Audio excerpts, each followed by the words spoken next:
የማንኛውንም ሰው በፍቅር የማንበርከክ ጥበብ። ቁጥር 1 ስጋት ፍጠሩባቸው።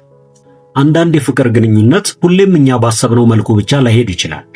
አንዳንድ ጊዜ ለነሱ ታማኝ መሆናችሁ፣ ብዙ ነገሮችን ለነሱ ስትሉ እንደተዋችሁ ባሳያችኋቸው ቁጥር ለናንተ ያላቸው ዋጋ እየቀነሰና የፍቅር ግንኙነቱም እየቀዘቀዘ መሄድ ይጀምራል። ነገር ግን እርግጠኛ ለመሆን የፍቅር ዕድሜን የሚጨምርበት ጊዜ አለ። ሁሌም ከጎናቸው መሆናችሁን ከመናገር ይልቅ የተሻለ ሕይወት መምራት ትችሉ እንደነበርና አሁን ግን እነሱን መምረጣችሁን መግለጽ አስፈላጊ ነው። አንድ ሰው በፍቅራችሁ የሚወድቀው ሊያጣችሁ እንደሚችል ስጋት ሲገባው ጭምር ነው። ብዙዎቻችን ታሪካችንን በሙሉ ዘርግፈን ስለተናገረን ግልጽ የሆንን ይመስለናል። ይሄ ግን ባዶ ያደርገናል። ጠቃሚው ነገር ሙሉ ታሪካችንን መዘርገፍ ሳይሆን ታማኝነታችንን ለዛ ሰው ከልብ መስጠት መቻል። ቁጥር 2 በቀላሉ አትገኙ። አንድን ሰው ያለማቋረጥ የምትፈልጉትና የምትከታተሉት ከሆነ እናንተን ለመናፈቅ ዕድል ታሳጡታላችሁ። የተወሰነ ርቀት በፈጠርን ቁጥር ስለኛ እንዲያስቡ እናደርጋለን። ምን እያደረጋችሁና ከማን ጋር ጊዜ እያሳለፋችሁ እንደሆነም ማውጣትና ማውረድ ይጀምራል። ይህ ስሜትም የበለጠ እንዲፈልጓችሁ ያደርጋል።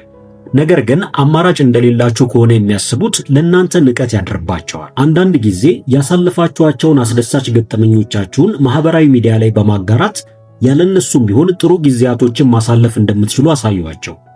ነገር ግን በየማህበራዊ ሚዲያው የሚለጥፏቸውን ምስሎች ሁሉ በየደቂቃው ላይክና ኮሜንት ማድረጋችሁን አቁሙ። ይሄ ስራ ፈት መሆናችሁን ነው የሚያሳይ። የእናንተ ላይክና ኮሜንት ዋጋ የሚኖረው ተጠብቆ በጉጉት የሚገኝ ሲሆን ብቻ ነው። ሁሌም ቢሆን ራሳችሁን ማሻሻል ላይ አተኩሩ። ዓላማ ያለው ሰው አንድን ሰው በማሳደድ ጊዜውን አያባክንም። ህልም የሌለውና ለራሱ የማይሆንን ሰው ማንም እንደማይፈልገው እወቁ።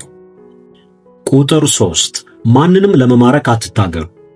በፍቅር ግንኙነት ውስጥ ማንንም ለማሸነፍና ለመማረክ ሳንሞክር በራስ መተማመናችንን እንዲያውቁልን ሳንደክም ትክክለኛ ማንነታችንን ጠብቀን በተጓዝን ቁጥር አጋሮቻችን ስለኛ ማሰብ ይጀምራሉ። ለምን እንደሌሎች ሰዎች እነሱን ለማግኘት ጥረት እንደማታደርጉ መጠየቅ ይጀምራሉ። ይህም ታዲያ በእናንተ ፍቅር ወደ መያዝ ይመራችኋል።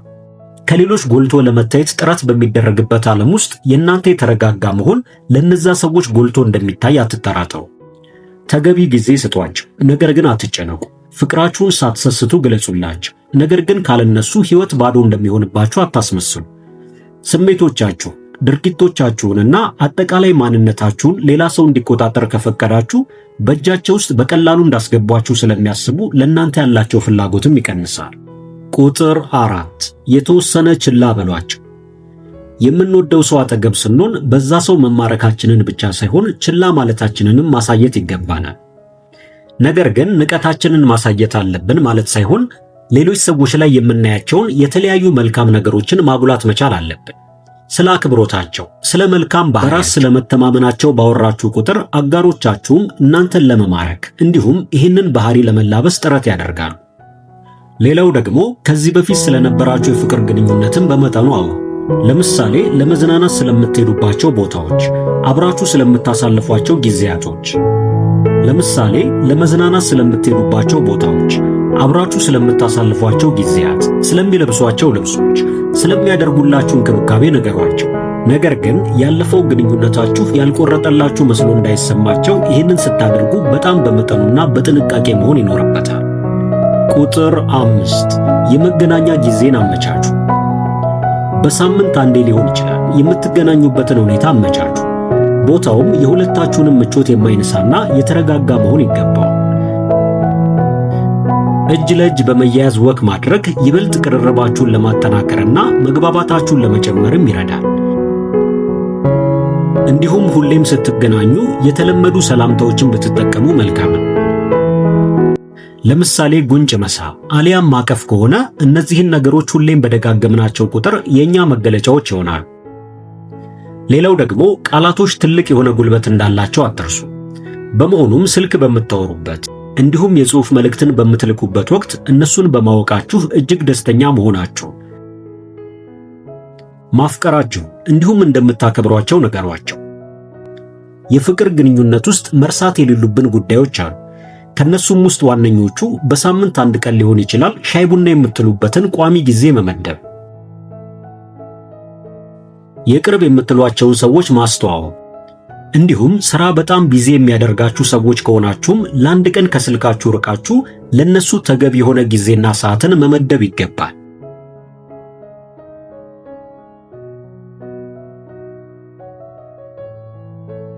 ሴት ልጅ ሁሉንም ነገር ዝርዝረህ መናገር ትክክል ላይሆን ይችላል። ለምሳሌ ከስንት ሴቶች ጋር እንደነበርክ፣ ከነሱ ጋር ምን ያህል ጊዜ እንደቆየህ፣ ለምን እንደተለያየህ፣ ታዲያ ይሄንን መናገር ምን ችግር አለው ትለኝ ይሆናል። ነገር ግን ይሄ ቅናትና ንጽጽርን ይፈጥራል። የቀድሞ ፍቅረኛህን በተመለከተ የምትናገራቸው ዝርዝር ጉዳዮች በተለይም ጥሩ ነገሮች ከሆኑ አሁን ከእናንተ ግንኙነት ጋር እንድታነጻጽረው ሊያደርጋት ይችላል። ይህም ደግሞ በግንኙነታችሁ ጥርጣሬ እንዲያድርባት ሊያደርግ ይችላል። ሌላው መርሳት የሌለብህ ጉዳይ ደግሞ በተከታታይ መደወልና መልእክት መላክን አውቁ። ይሄ የተስፋ መቁረጥ ምልክት ነው። መልእክት ልከህ ምላሽ ካልሰጠችህ ጠብቅ። 1 ቀን 2 ቀን ወይንም መልስ እስክትሰጥህ ድረስ ጠብቅ። ላትመልስልህ ትችላለች፣ ተዋት። በራሷ ጊዜ ትደውል። አንተ ትኩረትን አትለምንም፣ ትስባለህ እንጂ። ሴት ልጅ የጠፋባትን ነገር መፈለግ ትወዳለች። የያዘችውን ነገር መፈለግ ሳይሆን በራሷ ፍቃድ ያጣችውን ማሳደድ። እንዲሁም ሁልጊዜ የምትደውለው አንተ ብቻ አትሁን። አንዳንድ ጊዜ እሷ እንድትደውል አድርጋት። ይሄ ሁሌም እሷን እንደማትጠብቅ ያሳያታል። አንድ ወንድ ሁልጊዜ የሚገኝ ሲሆን ዋጋው እንደሚቀንስም እወቅ። ቁጥር 4 መሪና ውሳኔ ሰጪ ሁን። አንተ የራስህ ሕይወት መሪ ነህ። አንተን የሚከተልህ እንዲሁም አብሮህ ያለ ሰው እንዳለ ማወቅ አለብህ። በሌላ በኩል የሌሎችን ሐሳብና አስተያየት ተቀባይ ሁን። ምክንያቱም አንተ ሁሉን አዋቂ አይደለም። በአንተ መሪነት ውስጥ አብራህ ያለችዋ ሴት ደህንነት ሊሰማት ይገባል። ይህም የሚሆነው ውሳኔዎችን በልበ ሙሉነት ስትወስን ብቻ ነው። ነገር ግን ሁልጊዜ ሌሎችን ይሁንታ የሚፈልግ ሰው አትሆን። ይሄ ማለት ግን የእሷን ሐሳብ አትቀበልም ማለት አይደለም። ሐሳቧን ትሰማለህ። ነገር ግን የመጨረሻ ውሳኔ አንተ ነው። በልበ ሙሉነት ስትወስን እሷም ታከብራለች። ዋናውና እጅግ ወሳኙ ነገር ደግሞ የህይወትህ ዓላማ ነው። ዓላማህ ከምንም ነገር በፊት መቅደም አለበት። እሷ በደወለችልህ ቁጥር ስራህን እየጣልክ የምትሄድ ከሆነ የህይወትህ ዋና ነገር እሷ እንደሆነች እየነገርካት ነው። ዓላማህ አቅጣጫህን፣ ትኩረትህንና የወንድነት ጉልበትህን ይሰጥሃል። አስታውስ፣ ሁልጊዜም ለዓላማህ ቅድሚያ ልትሰጥ ይገባል። ከዛም እሷ ትከተላለች። የህይወት ትርጉምና አቅጣጫ ሲኖርህ ነው እሷንም በአግባቡ መምራትና መውደድ የምትችል። ራስህን አቅም። ክብርን ከማንም አትጠብቅ። በምንም ምክንያት ከዓላማህ ዝንፍ አትበል። እውነተኛ ወንድነት ከዚህ ይጀምራል። ቁጥር 5 የሰውነት ቋንቋ። ብዙ ወንዶች ንግግር ላይ ብቻ ትኩረት ያደርጋሉ። ነገር ግን አካላችን ከቃላቶች በላይ ይናገራል። ለምሳሌ ከአንዲት ሴት ጋር ለመጀመሪያ ጊዜ ስትገናኝ የመጀመሪያው ግምገማ የሚደረገው በፊት ገጽታ፣ በአቋምና በእንቅስቃሴ ነው። የሰውነት ቋንቋ ሴት ልጅን ለመማረክ የሚረዳን ዋነኛው ጥበብ እንደሆነ እወቅ።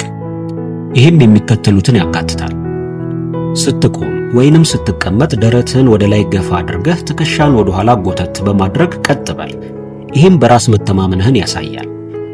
ብዙ ጊዜ ወደ ታች ያቀረቀረ አንገት ፍርሃትን ወይንም በራስ አለመተማመንን ያሳያል። ሌላው ደግሞ ሴቶች በአካል ቅርብ ሲሆኑ በስሜትም የመቀራረብ ዕድላቸው ከፍተኛ ነው። ነገር ግን ይህንን በዘዴ ካልተጠቀምከው እሷን ካንተ ሊያርቃትም ይችላል። ሚስጥሩ ደህንነቱ የተጠበቀና ምቹ የሆነ ቅርርብን መፍጠር ነው። ከእሷ ጋር ስትሆን የእሷን ምቾት የሚነካውን ግላዊ ርቀትን አክብር። ነገር ግን ከጊዜ ወደ ጊዜ ይህንን ርቀት በትንሹ ለመቀነስ ወይንም ለማጥበብ ሞክር። ለምሳሌ የሆነ ነገር ስትጠይቅህ የተወሰነ ወደ እሷ በመጠጋት መልስ ስጥ። ይሄ በተወሰነ መልኩም ቢሆን በአንተና በእሷ መካከል ቅርበትን ይፈጥራል። ቁጥር 6 ሁሌም በቀላሉ አትገኝ። ሁሌም ከመገኘት አንዴ ተገኝተህ የማይረሳ ጊዜን መፍጠርን ምረጥ። ይህም እሷ ስላንተ እንድታስብ ያደርጋታል።